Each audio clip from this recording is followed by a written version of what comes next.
So today, we're going to be discussing chemical bonds. And what these are the forces that hold together atoms and make them into compounds. Alright, and so these are important to know because a lot of the things that we interact with in our daily life are compounds. For example, take table salt, or as many of you may know, sodium chloride. That is a compound consisting of the sodium atom and the chlorine atom.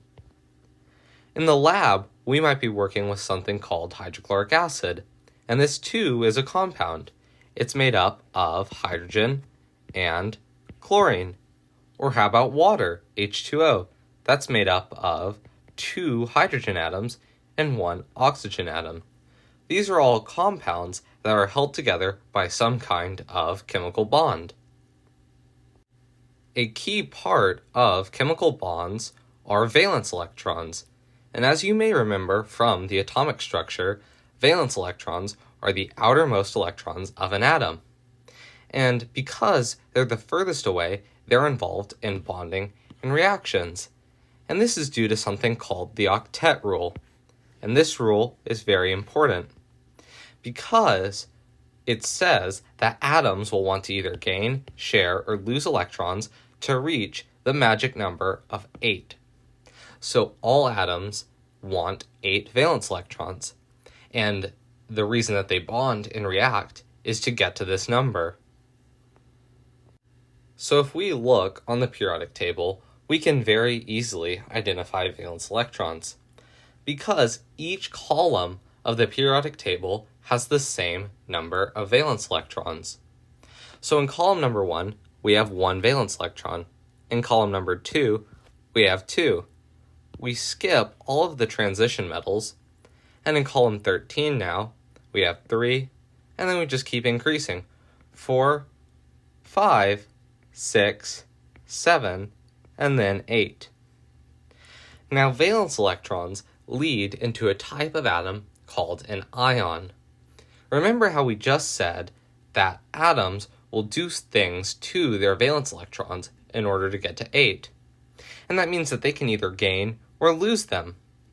And so, because electrons have a charge, if we add more or if we take away, the atom becomes a charged ion. All right? So an ion is equal to a charged atom. All right? And so let's look at column 17, or the atoms with 7 valence electrons. We know that the magic number is 8, and they're just 1 valence electron away. So obviously, they're going to want to gain 1 valence electron in order to get to 8. So if we're gaining 1 negative electron, then that atom is going to become more negative by 1. We gained 1 negative electron. Now take 6 valence electrons in the column to the left. We're still pretty close to 8, but this time we're 2 away. So we're going to gain 2 negative electrons, so we have a negative 2 charge. How about 5 valence electrons? Well, we're still pretty close to 8, so we're going to gain 3 electrons, so we have a minus 3 charge. For right now, we can ignore the 4 column. Now how about 3 valence electrons? Well, we're really far away from 8, so we don't want to gain all those electrons to get to 8. We'd rather lose electrons, okay? And so if we lose something that's negative, we become more positive. So we just want to get rid of these 3 electrons, so we become 3 more positive.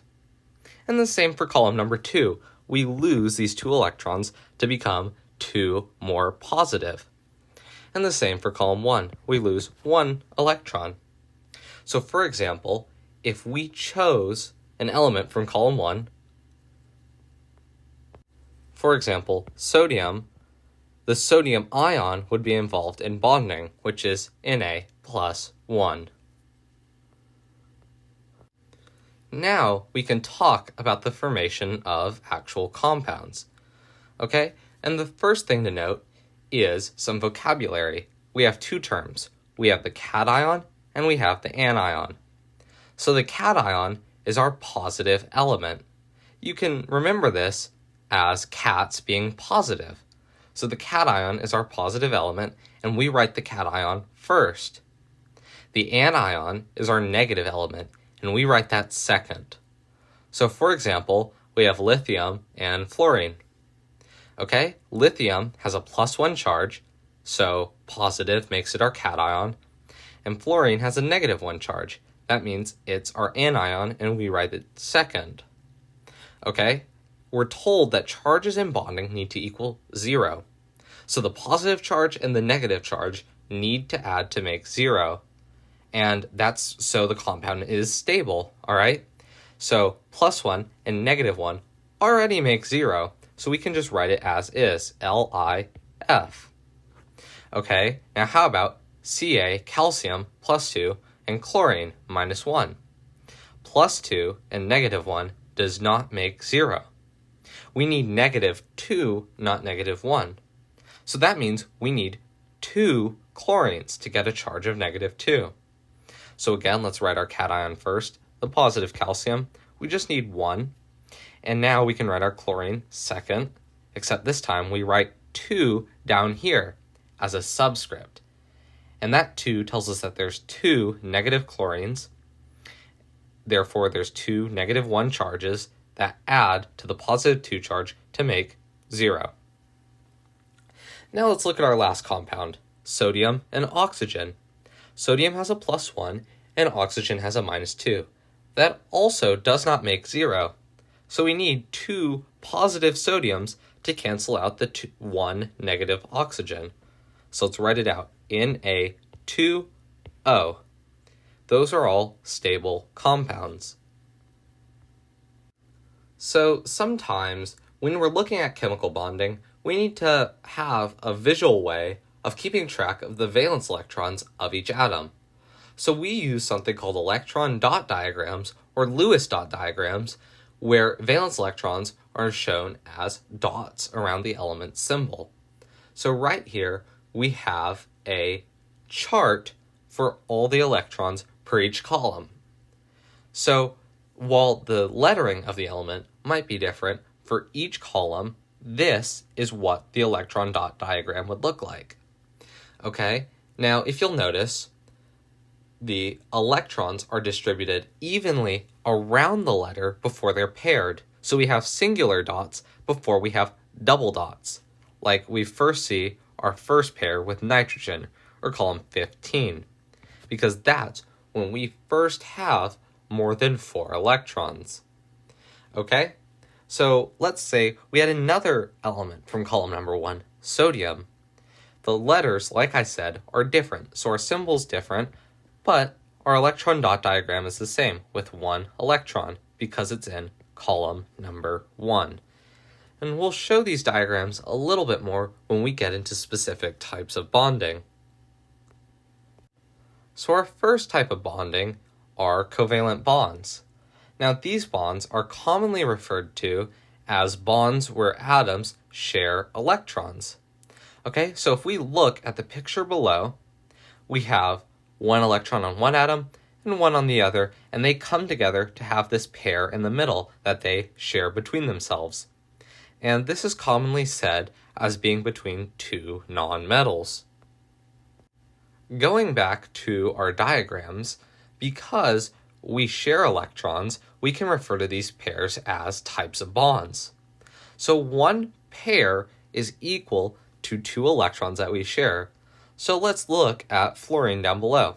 We have 2 fluorine atoms, and if we look in between, we share 1 pair of electrons, which is equal to 2 electrons in total. So 1 pair is equal to what we call a single bond. 2 pairs is equal to what we call a double bond, and 3 is equal to a triple bond. So because we're sharing 1 pair, we can draw out a single bond as 1 line between these 2 elements. Now we can look at double and triple bonds. Between these 2 oxygen atoms, we share 2 pairs, so 4 total electrons. That's a double bond, which we can write out as 2 lines. Now let's look at our nitrogens. We share 3 pairs of electrons for a total of 6 electrons. This is a triple bond that we can represent using 3 lines. So that is how we would depict compounds for covalent bonding using lines as our type of bond. For each type of chemical bond that we form, we have certain properties that are shared throughout all compounds that are bound that way. So in covalent bonds, we have weak bonds. So these bonds do not have a lot of energy. Therefore, they have a lower boiling point. And all that means is that it does not take a lot of energy to break apart the bond and boil those atoms. Covalently bound compounds are also more flexible, more soluble in water. However, they're not good conductors. I said more soluble in water. They're less soluble in water. So one important thing that can happen with covalent compounds is something called polarity. So although compounds share electrons, they do not share electrons equally sometimes, okay? Some atoms in that compound might pull on those electrons more than the others. And this creates something called poles. Think of like a magnet, all right?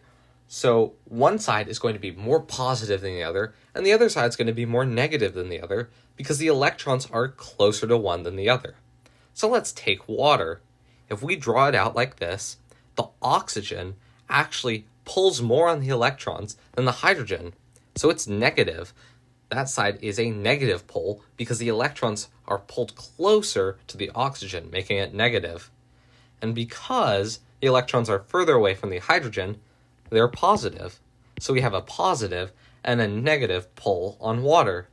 That means that it is a polar compound.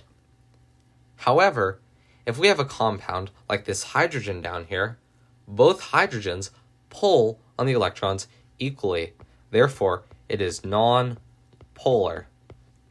So polar compounds happen when there is unequal sharing of electrons. And that means that they'd have a positive and negative side. Now we're going to learn about something called nomenclature. And this is just a fancy way of saying naming. So this is how we name covalent molecules, because each type of bond has a certain set of rules. Okay, so for our cation in a covalent molecule, our cation uses the root of the element and occasionally a prefix. In our second element, we use the root of the element, so part of its name. We always use a prefix, and we always have an ending in "ide." So I'll go more into detail about this in a second. Let's look at the compound below. We have nitrogen and then 2 oxygens. So for our first element, we'll just use the root, so nitrogen. That part was pretty easy. And now we have oxygen. However, we have 2 of them.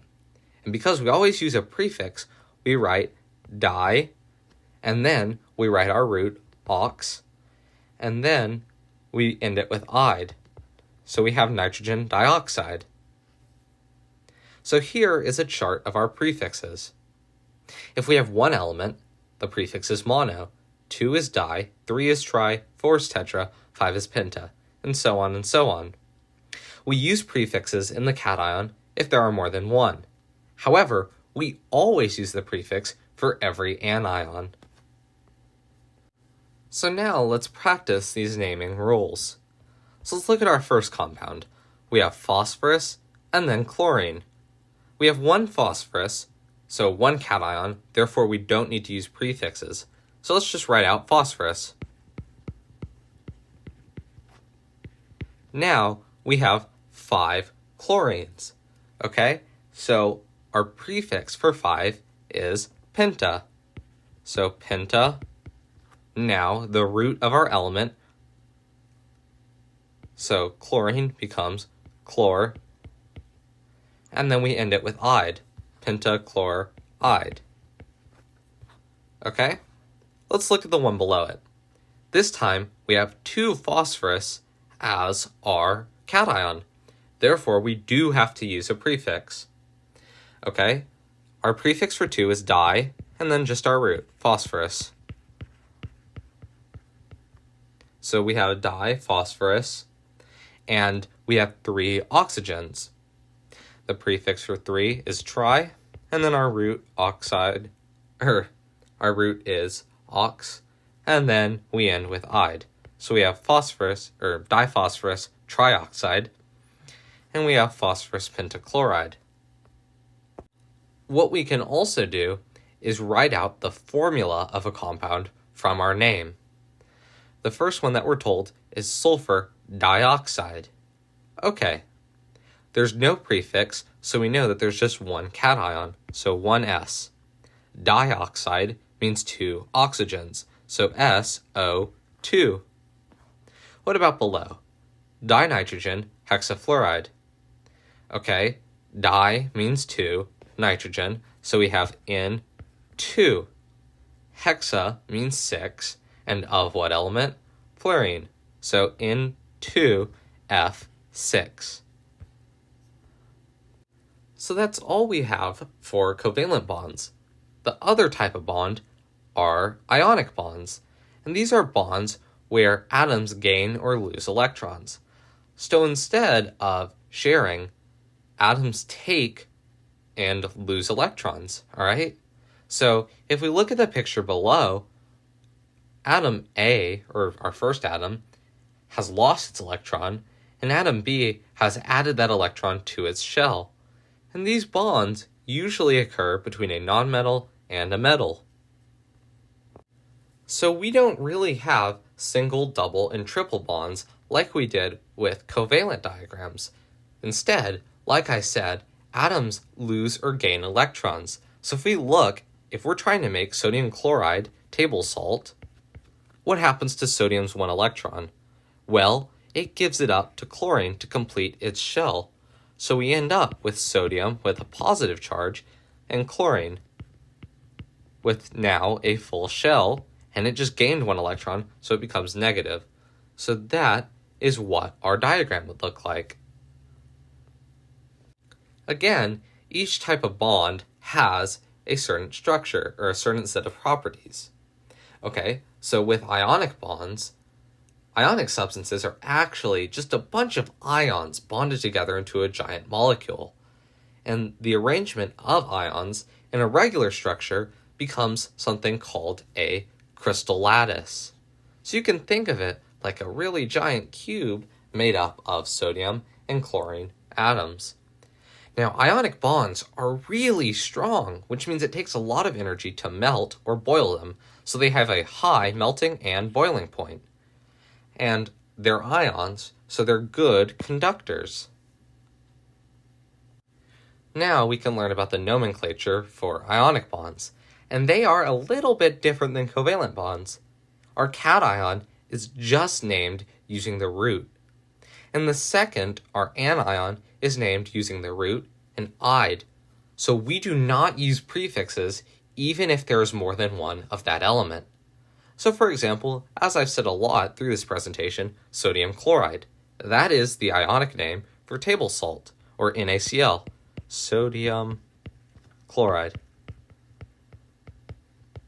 So if this was a covalent compound, which it is not, we would have to use mono before the chlorine, but it's ionic, so we do not do that. All right, so if we look for a compound like calcium chloride, we have to have 2 chlorines to make that into a functional compound, a stable compound. But we don't say dichloride, we just say chloride. We don't use prefixes at all. Another interesting part about our naming rules is that sometimes atoms can have more than one possible charge. And in that case, we write out Roman numerals. So for example, copper can have a +1 charge or a +2 charge. So we can write copper 1 or copper 2 with Roman numerals. So let's practice our naming. Magnesium chloride, okay? We don't have prefixes to help us, so we have to look to the periodic table. Magnesium is in the second column, so it wants to get rid of 2 electrons and become 2 more positive. so we know the charge of magnesium. Chlorine is in the 7th column, so it just wants to gain 1 electron to become 1 more negative. Okay? We remember from the start that our charges have to equal 0. So to cancel out the +2, we need 2 negative chlorines. So MgCl2. Do you see how we figured that out without prefixes? We have to look at the charges from our periodic table. Now, let's try and name KO2. For our first element, we just use the root. So K is potassium. And O is oxygen. However, this is an ionic compound, so we don't write dioxide, we just write oxide. So now let's practice for both types. We're going to go from the name to the chemical formula. Okay? We know that with covalent compounds, we use prefixes, and in ionic, all we have are charges. Okay? So dihydrogen oxide. Is this covalent or ionic? Well, we have di. That's a prefix, so this must be covalent. So di means 2, and we have hydrogen, so H, 2, and then oxide. We have no prefix, so that just means that there's 1, O. What about disulfur dichloride? Well, we have di and di. Those are both prefixes. So that means that this is a covalent molecule. Now, if the prefixes did not give it away for some reason, if we look at the periodic table, sulfur is not a metal, and chlorine is not a metal, and we know that a covalent bond is between 2 nonmetals. Now let's write out this formula. Sulfur is our cation, and we have 2 of them. Chlorine is our anion, and we also have 2 of them. Now what about for our last element, potassium chloride? Okay, we know that potassium is a metal, and we see that chlorine is a nonmetal. Okay, so we have a metal and a nonmetal. That is an ionic bond. Alright, so we have to consider our charges. Potassium has a charge of +1, and chlorine has a charge of -1. Therefore, they just come together to make 0. So KCl. Remember that if we don't have prefixes, in order to definitely say if it's ionic, we have to look at our periodic table for what type of elements we have. Now, let's try another kind of practice where we go from a formula to a name. So again, if it's a covalent molecule, we use prefixes to tell us how many of that element there are. However, if it's ionic, the only thing that we use is the "ide" ending. So looking at the first one we're given, we have potassium and sulfur. We know that potassium is a metal and sulfur is a nonmetal. Well, that means that this is ionic. So we really don't care about our subscript. We don't care about how many of that element there is, because we just write out potassium as our root for our cation and sulfide as our root and ide for the second element. Okay? What about magnesium and oxygen? Well, magnesium is also a metal, and oxygen is obviously not a metal. So this is another metal and a nonmetal, making an ionic compound. Okay, so we just write out our first element, magnesium, and our second element, oxide, so oxygen plus the ide ending. What about for N and O, nitrogen and oxygen? Nitrogen isn't a metal, and as we just said, neither is oxygen. Therefore, a nonmetal and a nonmetal make a covalent compound. So this time we do use prefixes. There's just one nitrogen, so we don't. We just write out nitrogen. And there's one oxygen, so we use the prefix for one, mono, so monoxide. So we just have one last bit of vocab that we need to know for chemical bonds. The first word is a binary compound. So that describes everything we've talked about today, and all it is a compound made of two elements. So for example, water, H2O. We have hydrogen as one element and oxygen as the other. The other term that we have is a polyatomic ion, and that's going to be a covalently bound set of atoms that act as one. So what does that mean? Well, an example of a polyatomic ion is sulfate, SO4, and it has a -2 charge. If we had magnesium sulfate, MgSO4, this works because the sulfate is like its own atom, right? We don't treat it as a sulfur and oxygen separately, it's combined as one. The last thing we have are metallic bonds. We don't really learn the nomenclature for these, you just have to know that it is between a metal and a metal, and what happens is that they form a sea of electrons. So the electrons move out between each metal ion and form a lot of this sea where they're just floating. I'll show you a picture of this in a second. Obviously, these are metals, so they're good conductors, as well as having a high melting and boiling point. Specific to the properties of metals, they're malleable and ductile. So this is what a metallic bond looks like. You see how the electrons dissociate and form this sea separate of their ions, and a compound that looks like this.